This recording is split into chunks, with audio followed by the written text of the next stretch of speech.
Hello, welcome to the second video on AI. I've been thinking about this topic a lot, as you can see, and I wanted to offer some thoughts on whether AI would rob humans of value, which is a pretty big, significant question, and also a very recent one. I think it, I, I'd be hard pressed to find actual references for this, but I'm sure that you'd get essays and works in the past that basically say that, one of the things that makes humans unique is their creativity. And being a Christian, I know that a lot of people would refer to the fact that creativity is a part of what it means for humans to be in the image of God because he's a creator. And so, we're also creative. And there's this tension then with, people always say tension when they just mean conflict, or there seems to be like some trouble or contradiction. But, I'll use the word tension because it just seems lighter and more palatable.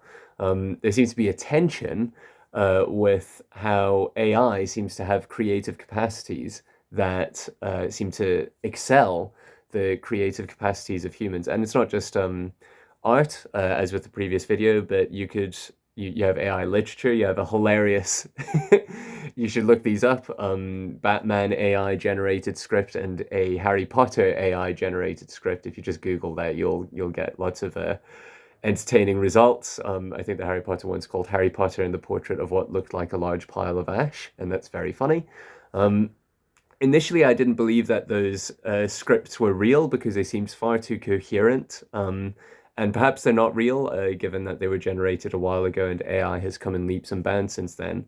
However, as discussed in the previous video, there is a lot of convincing AI art out there that could easily, had no one told me it was done by AI, I would have thought a human artist did that degree of creativity. And so, it wouldn't surprise me if AI really did generate those scripts, at least modern day AI. And that means in perhaps fewer years' time, maybe 10 years, 20 years, but certainly given the pace of things, it feels like it might be sooner rather than later. It feels like AI is going to be able to outpace humans in all sorts of ways, whether it's script writing or just doing the plot to something, or creating music. There's no reason, I think, why AI wouldn't be able to take vast data sets of music and trumpets and orchestral music or EDM, whatever it is, and figure out where the drop is, where the bridge is, where the chorus is. Maybe the lyrical content would be a bit dodgy or just like sound like gibberish.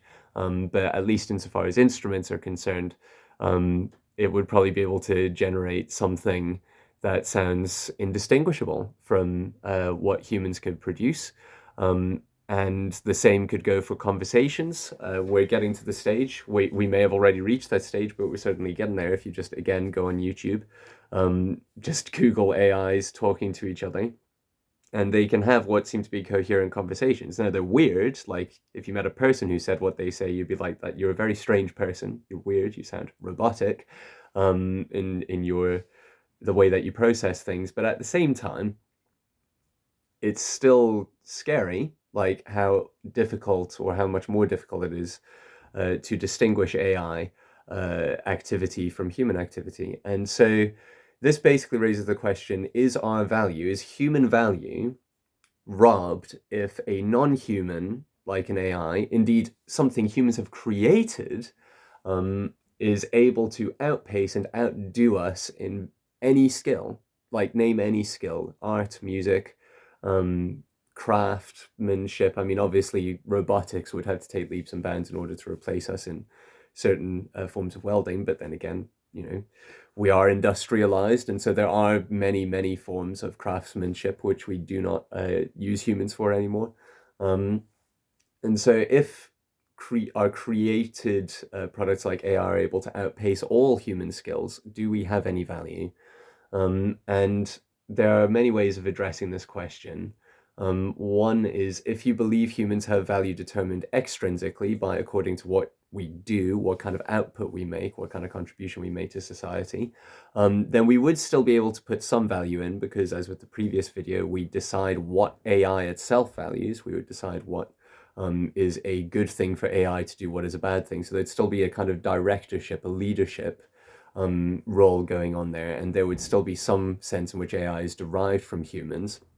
And indeed, AI may maybe it's not fair to compare an individual AI to an individual human, but rather a population of humans, because what AI is essentially doing is it's copying and reflecting inputs from thousands and millions of works of art or pieces of data from millions of people, or at least hundreds of thousands of people. Um, and so it is more like comparing the population of New Zealand to a single, like if you took, all the artwork from New Zealand and you put that into a single AI, it's like, what can the population of New Zealand do compared to an AI? And you might get a more fair comparison, um, rather than saying, and okay, well then obviously an individual human can't compete with that much input, just as you can compete with, the skills collectively of an entire country's worth of people. So you could respond and say, well, we're comparing apples and oranges here, and so it wouldn't rob a human of value because the AI is not standing in place of humans, but in place of a human population. But nevertheless, it does feel that AI is still an individual entity, or something that can be isolated in one location and basically can copy the individual skills of a human. And so you might feel that your value is robbed there. And you could also combine that with the fact that, we are also intelligent and our skills are also the sum of interacting with hundreds of thousands of different people, or maybe just thousands. Might be overwhelming to interact with hundreds of thousands of different people.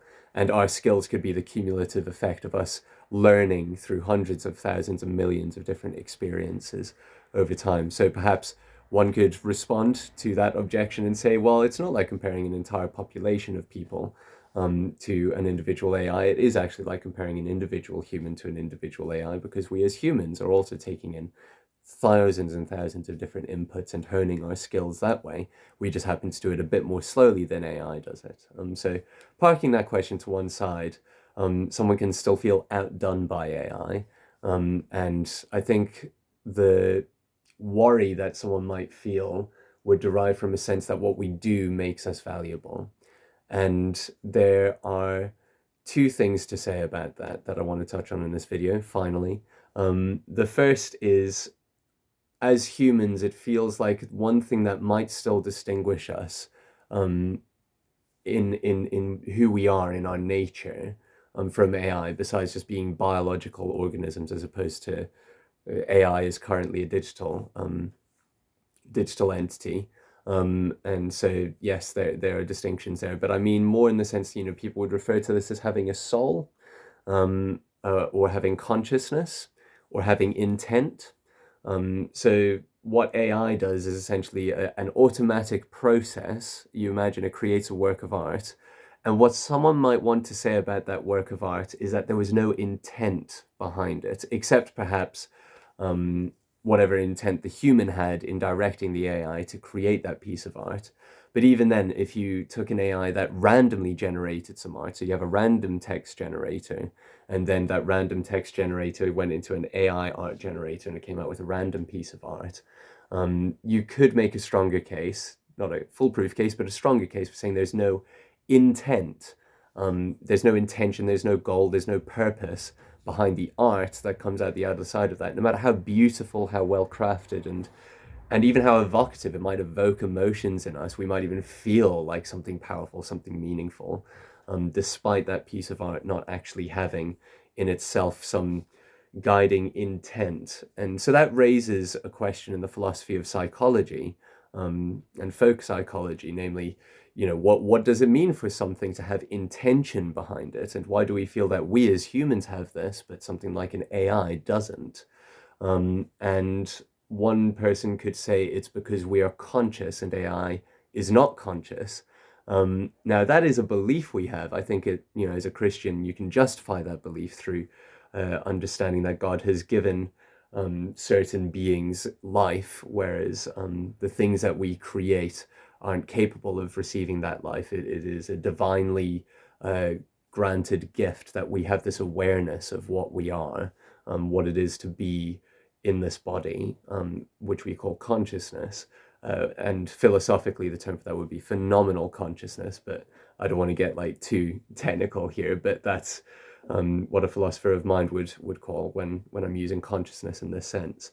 And people would want to say, you could say if you have a background belief in Christianity or some other background worldview, you might then feel justified in saying, well, obviously AI doesn't have consciousness.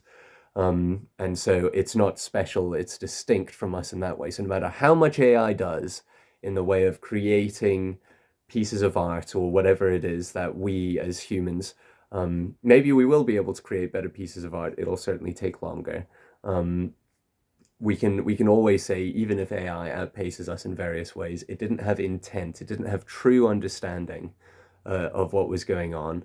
And I can't remember who does the Chinese room example. I think it's John Searle. And he basically makes this point. He says there's a difference between something that is just following mindlessly a set of rules and looking like it has understanding because it generates the right answers, versus a being that actually comprehends what's going on, has intentions behind what it's doing, is consciously aware of what's going on. And on that basis, for those reasons of what it's aware of, it then acts. Um, it's hard to say that AI literally has reasons for doing things. It feels more like it is just a physical mechanism that does certain outputs really well, that looks similar to the outputs, creative outputs, whatever, that humans make. So yeah, all of that point condensed into one is basically saying you could make a case that AI doesn't have intent. We do. AI doesn't have consciousness. We do. Um, People would want to push back against that. You could have Daniel Dennett and Keith Frankish. I think you might want to push back against that. They're both philosophers of mind as well as philosophers of other topics, or at least Daniel Dennett is a philosopher of biology and various other things.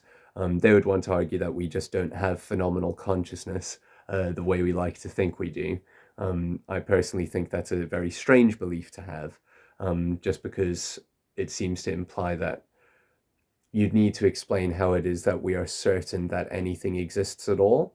How is it that we can say that with certainty? And perhaps Daniel Dennett will want to say it is not certain that anything exists. It's not certain that things are happening, that phenomenology is happening, or that even the illusion of phenomenology is happening. That is the illusion of conscious experience is happening. If you want to go down that route, you can. But at the end of the day, you're going to be denying a conviction that I suppose you cannot but help having. Even if someone thinks consciousness is an illusion, you're still going to be convinced that it's certain that there's either an illusion of consciousness or there's consciousness, rather than there simply being nothing. I don't think I see many philosophers going and saying that there's nothing there. But if they're certain that there's either an illusion of consciousness or consciousness, then you need to ask the question, well, how is it that we're certain of that? Because that's very mysterious. Like, why should this physical clump of cells that we are have awareness to the degree of being justified, being certain? Obviously, those aren't synonymous, but nevertheless, justified and certain that there is either consciousness or an illusion of consciousness. And I think that in itself betrays that we are not merely physical mechanisms with an illusion of phenomenal consciousness, but we do have some just bare knowledge, just bare awareness that something's going on, this consciousness, this sense that it's just raw, it's just there. It's almost a givenness. Just this, you can't escape the fact that things exist. So that's a massive tangent, because some people might want to object to the first point that consciousness would distinguish us from AI. Other people might want to object to that point and say that, well, perhaps we are conscious in a special way, but you can't tell whether AI is also conscious in that way. Panpsychism says that everything's conscious to a degree. That's a position that some people hold. And so you could go down the route of saying, well, AI is conscious too, and so we're not distinct. It's a very radical belief to think that, this mouse is to some extent conscious. But there you go. And then you have people in between, like Christoph Koch, who would believe that not inanimate objects, but created objects could become conscious, but they'd need the right kind of circuitry going on.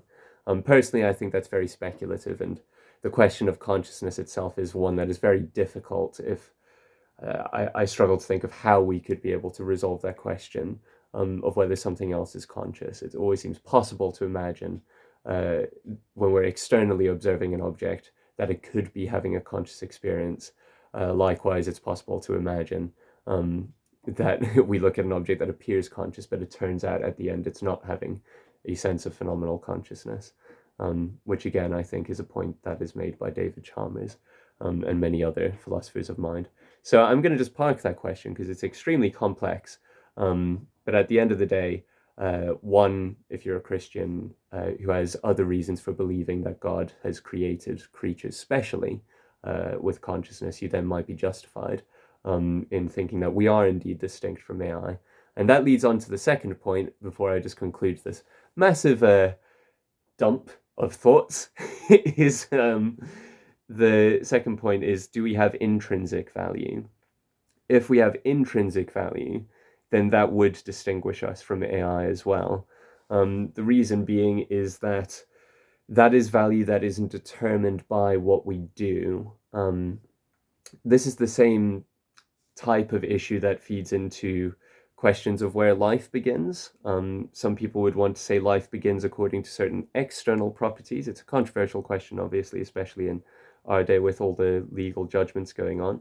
But some people would want to say life begins according to whether a thing can feel pain, whether it's conscious, whether it's got a certain degree of brain activity, and those are all external qualities. And then other people would want to say humanness itself is worth protecting regardless of whether you are capable of pain or capable of other things. And the reason they'd want to say that is because there are people who, once they're born, are, unable to feel pain in a certain way, or perhaps go into a coma or whatever. And we all we all agree that those people are of value. And so there's incentive at least to say that there's a value that humans have that can't be taken away from us because we happen to not excel in having a certain degree of awareness or intellect or productivity to society, whatever it is. And it seems, it would be brutal to measure humans by their output or productivity in society anyway. But all of that to say, there are two positions that, feed into questions of where life begins as well, whether we have externally determined value or internally determined value. That is value that is just intrinsic, can't be taken away from us. We are human. And the minute we are human, people would say, because, I don't know, you've got all the genes that make you human, for example, whatever it is that makes something human. Once it's human, the value can't be taken away. And it's a terrible thing if it is, say, if a human is killed or whatever, like, I don't know, someone gets in a car accident, that's a terrible thing because they're a human and their value as a human has been undermined, or rather something very valuable has been taken out of the world as a result of them enduring that horrible incident. So all of that is to say that what makes us valuable as humans plays into other topics, and it certainly plays into this one. If we have intrinsic value as humans, like our humanness makes us valuable, then AI is therefore not able to rob us of that value because our value is not measured by our creative outputs or our skills or whatever. Now, what gives us intrinsic value is a very good question. Again, as a Christian, I would say that intrinsic value comes because we are made in God's image. God has a purpose for humanity that is interesting, that is distinct from his purpose for other creatures.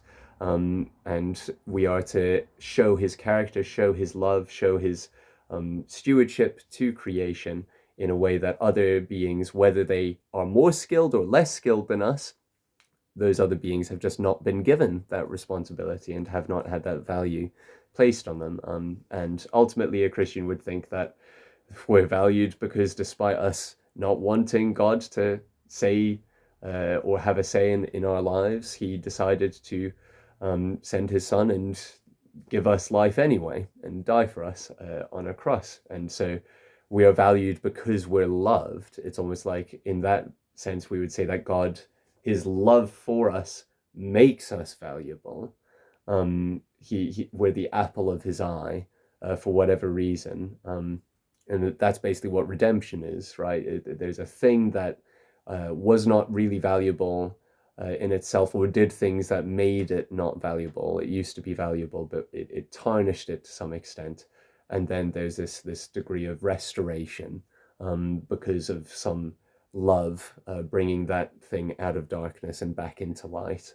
And that process is itself beautiful, and restores the value of that thing, not because it pulled itself up by the bootstraps, and that is humans. We haven't pulled ourselves up by the bootstraps, but we are loved by God. You could take, I don't know, Barack Obama when he was president, and you could say, oh, this is his favorite novel, his favorite book, and you might look at the book and think, oh, it's not that good of a book. It's okay. But nevertheless, because and let's say we have Barack Obama's copy of his favorite book, we'd look at that copy of his favorite book and we'd say, nevertheless, this is now in a weird way far more valuable because it's valued by the one who used to be the president of the United States. And you could do the same with anyone. That's kind of like the value is given to that thing because it is loved by someone who, not to be controversial, but someone who is loved or is an important person or has a high status or role or value in themselves. And so they are able to impart that value into something else. And so we have value, regardless of what you think about certain presidents, such as Barack Obama. I think he was a pretty cool guy. But nevertheless, we have value because God has chosen to value us, and that can't be taken away from us, because there's even a verse on my wall over there that says, while we were still sinners, Christ died for us. And what that is saying is basically, if while we were sinners, God loved us, then nothing we can do, no matter how bad it is, can separate us from that love. If we turn to him, we trust him, and we receive the forgiveness he's given us. There's no sin that can separate us because it's forgiven. Obviously, forgiveness has to be received, which is why I say that, and it's what God calls us to receive that love for us, while we still have the glorious proclamation that we can receive it. So all of that is to say that if you're a Christian, that value can't be robbed. And if you have a different worldview, you might also have reasons for believing that we're intrinsically valuable as humans and that AI can't rob us of that value.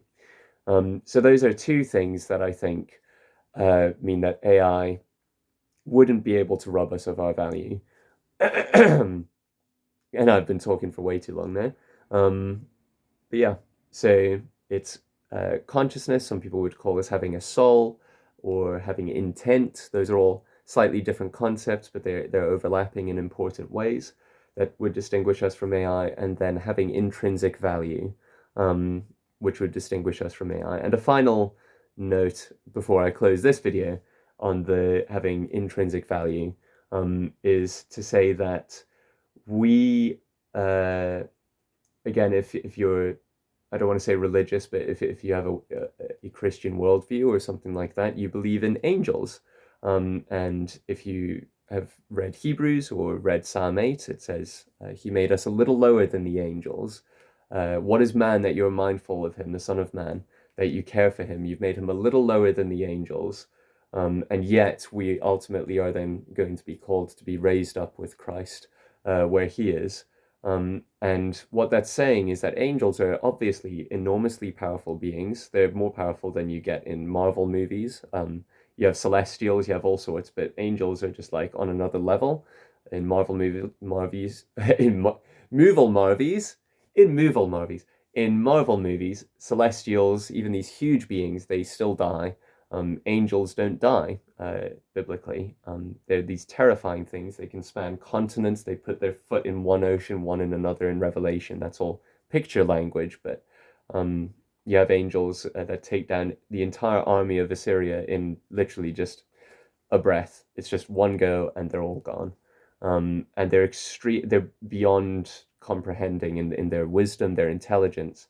And some are good, some have rejected God, such as Satan, as well as demonic entities.